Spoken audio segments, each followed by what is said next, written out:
India के एक बहुत ही मशहूर यूट्यूबर ध्रुव राठी से जब गॉड के एग्जिस्टेंस के हवाले से सवाल किया गया तो उन्होंने कहा था कि उनके नज़र में गॉड एग्जिस्ट नहीं करते। मेरी राय में कोई भगवान, कोई अल्लाह, कोई गॉड एग्जिस्ट नहीं करता। जैसा कि उन्होंने अपने इस वीडियो में कहा कि ये उनका पर्सनल ओपिनियन है, लेकिन इससे एक बहुत ही इम्पोर्टेंट सवाल पैदा होता है, क्या साइंस हमें गॉड के बारे में कुछ बता सकता है?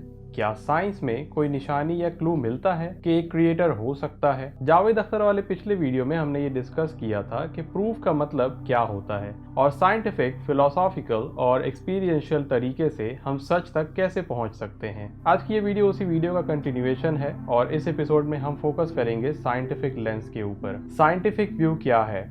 क्या साइंस गॉड को प्रूव कर सकता है? क्या साइंस में क्रिएटर के एग्जिस्टेंस के क्लूज मिलते हैं? क्या नेचर में कोई डिजाइन के साइंस हैं जो कि गॉड की तरफ इशारा करते हैं? क्या साइंटिफिक मेथड से गॉड को इनडायरेक्टली इन्फर किया जा सकता है? ये वीडियो किसी को टारगेट करने के लिए या फिर कोई रिलीजियस आइडियोलॉजी को डिफेंड करने के लिए नहीं है, बल्कि एक न्यूट्रल, अनबायस्ड और एकेडमिक एक्सप्लोरेशन है, बिल्कुल इस चैनल की तरह। तो आज की इस वीडियो को शुरू करते हैं।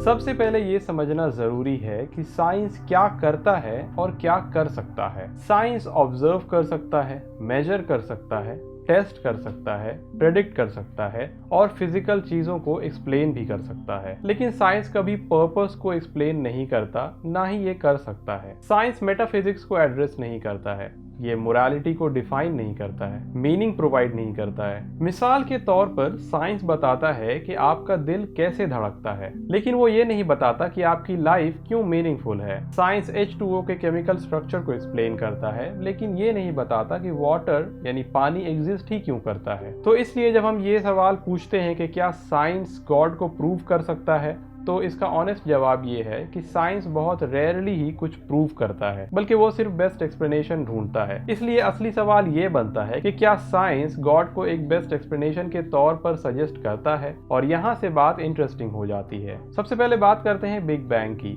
कई सालों तक लोग समझते थे कि यूनिवर्स इटर्नल है, यानी कि हमेशा से चला आ रहा है। फिर बिग बैंग थ्योरी ने बताया कि यूनिवर्स का एक बिगिनिंग था। स्पेस, टाइम और मैटर, एनर्जी, सब कुछ एक मोमेंट से स्टार्ट हुआ। इससे पहले कोई फिजिकल रियलिटी नहीं थी। जब किसी चीज का बिगिनिंग होता है तो वो एक कॉज का भी डिमांड करता है। अगर यूनिवर्स बिगिन हुआ है यानी कि इसकी शुरुआत है, तो उसके पीछे कॉज होना चाहिए, और ये कॉज ऑब्वियसली स्पेस के बाहर, टाइम के बाहर, मैटर या एनर्जी के बाहर होना चाहिए, और ये कॉज इंडिपेंडेंट, पावरफुल और इंटेंशनल भी होना चाहिए।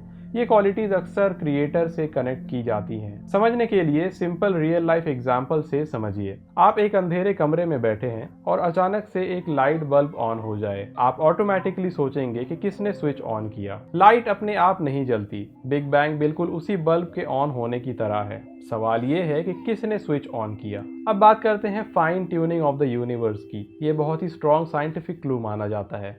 यूनिवर्स के laws, gravity, electromagnetic force, expansion rate, proton mass, electron charge, सब परफेक्टली बैलेंस्ड हैं। अगर ग्रेविटी थोड़ी सी भी स्ट्रांग होती तो ये यूनिवर्स कोलैप्स हो जाती, और अगर ग्रेविटी थोड़ी सी वीक होती तो गैलेक्सीज कभी बनती ही नहीं। जैसे कि माइक्रोवेव का टेम्परेचर परफेक्ट होना जरूरी है। अगर ज्यादा गर्म हो तो खाना जलकर खराब हो जाता है, और अगर गर्म ना हो तो खाना पकता ही नहीं। यूनिवर्स भी एक परफेक्टली सेट माइक्रोवेव जैसा है। ब्रिटिश एस्ट्रोफिजिसिस्ट फ्रेड हॉयल ने कहा था कि a super intellect has monkeyed with physics, यानी कि ये सब कुछ उतना रैंडम नहीं लगता। अब बात करते हैं सेकंड लॉ ऑफ थर्मोडायनामिक्स की। ये लॉ कहता है कि चीजें नेचुरली ऑर्डर से डिसऑर्डर की तरफ जाती हैं। बर्फ पिघलती है, मशीन्स में जंग लगता है, भूकंप में बिल्डिंग्स के टुकड़े टुकड़े हो जाते हैं, एनर्जीज डिग्रेड होती हैं। लेकिन यहाँ पे पजल ये है कि अगर सब कुछ नेचुरली केओटिक होता है तो यूनिवर्स इतने परफेक्ट ऑर्डर में कैसे शुरू हुई। चलिए इसको भी एक रियल लाइफ एनालॉजी से समझिए। अगर आप किसी रूम में जाएं और वहां पे सब कुछ परफेक्टली ऑर्गेनाइज्ड मिले, बुक्स अल्फाबेटिकली अरेंज्ड हो, पेंसिल साइज वाइज सॉर्टेड हो, तो आपका पहला रिएक्शन होगा कि किसी ने तो ये सब कुछ अरेंज किया है। ऑर्डर अपने आप नहीं होता, लेकिन यूनिवर्स एक एक्सट्रीमली ऑर्डर्ड स्टेट से शुरू हुआ। ये नेचुरल प्रोसेस से मुश्किल लगता है। अब बात करते हैं डीएनए की। हमारे बॉडी के हर सेल में एक डिजिटल इंफॉर्मेशन कोड होता है जिसे हम डीएनए कहते हैं। ये एक यूएसबी पेन ड्राइव जैसा है जिसमें बिलियंस ऑफ लेटर्स हैं,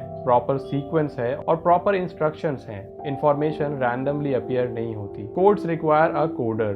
फॉर एग्जाम्पल अगर आप समुद्री बीच में अपना नाम लिखा हुआ देखते हैं तो आप कभी ये नहीं कहते कि लहरों ने ये लिख दिया होगा। डीएनए भी ऐसी ही स्ट्रक्चर्ड है। इवन रिचर्ड डॉकिंस, जो कि वर्ल्ड रिनाउंड एथीस्ट हैं, उन्होंने भी कबूल किया कि information is the real problem we must explain. अब डिस्कस करते हैं कॉन्शियसनेस को। ये बहुत ही बड़ा साइंटिफिक पजल है कि हम सेल्फ अवेयर कैसे हैं, हमारे थॉट्स कैसे बनते हैं, इमोशंस, इमेजिनेशंस, क्रिएटिविटी कैसे एग्जिस्ट करते हैं। ब्रेन तो फिजिकल है लेकिन कॉन्शियसनेस फिजिकल ऑब्जेक्ट नहीं है। माइक्रोस्कोप में हमारी सोच या हमारे थॉट को देखा नहीं जा सकता। कुछ साइंटिस्ट कहते हैं इसे window to a spiritual reality. तो अगर हम सिंपल रियल लाइफ एनालॉजी से देखें तो लाइट बल्ब कभी अचानक से ऑन नहीं होता। ये तभी ऑन होता है जब कोई स्विच प्रेस करता है। यूनिवर्स भी एक ऑन मूवमेंट से शुरू हुआ। फाइन ट्यूनिंग यानी सेटिंग्स रिक्वायर अ सेटर। हमारे मोबाइल फोन में ही फॉर एग्जांपल हर सेटिंग परफेक्ट होती है। अगर एक भी सेटिंग ऑफ हो जाए तो फोन सही से काम नहीं करता। यूनिवर्स भी परफेक्टली ट्यून्ड सेटिंग का कॉम्बिनेशन है। हर किताब का कोई ना कोई ऑथर होता है।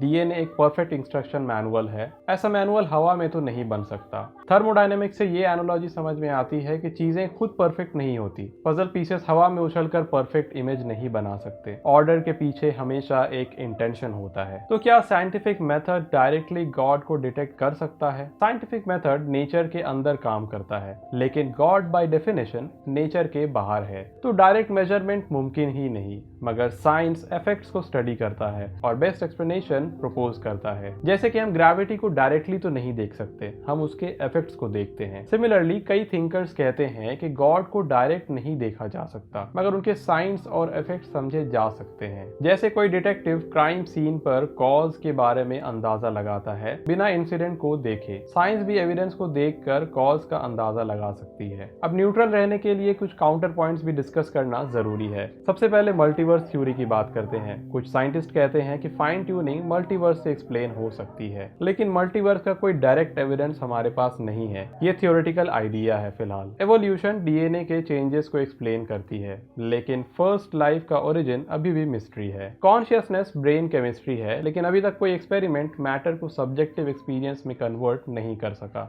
यूनिवर्स इटर्नल हो सकता है, लेकिन करंट कॉस्मोलॉजी बहुत स्ट्रांगली बिगिनिंग को सपोर्ट करती है, इसलिए डिस्कशन ओपन है। प्रूफ नहीं, पॉसिबिलिटीज हैं। तो क्या साइंस गॉड को प्रूव कर सकता है या फिर करता है?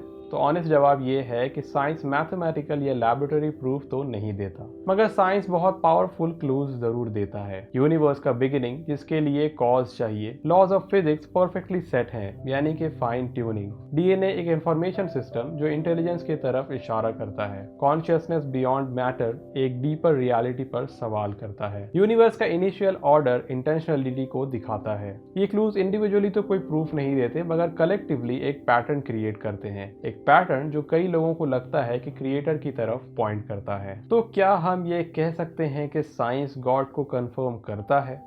नहीं, डायरेक्टली नहीं। क्या साइंस गॉड को डिनाई करता है? ये भी नहीं। साइंस एक ओपन विंडो क्रिएट करता है, एक पॉसिबिलिटी की तरफ, एक हायर इंटेलिजेंस की तरफ। तो क्या यूनिवर्स ब्लाइंड चांस का नतीजा है या एक इंटेलिजेंट माइंड का क्रिएशन? इसका जवाब हर इंसान को अपनी ऑनेस्टी और क्यूरियोसिटी से ढूंढना पड़ता है। तो ये तो था साइंटिफिक आर्ग्यूमेंट्स। नेक्स्ट वीडियो में हम फिलोसॉफिकल आर्ग्यूमेंट्स को भी एक्सप्लोर करेंगे कि लॉजिक के जरिए गॉड के एग्जिस्टेंस को कैसे समझा जा सकता है। तब तक क्यूरियस रहें, हम्बल रहें और रियलिटी को एक्सप्लोर करते रहें। और रिलीजन के ऊपर इसी तरह के न्यूट्रल और अनबायस्ड वीडियोस देखने के लिए इस चैनल को ज़रूर सब्सक्राइब करें। ये है world religions, different faiths, one destination.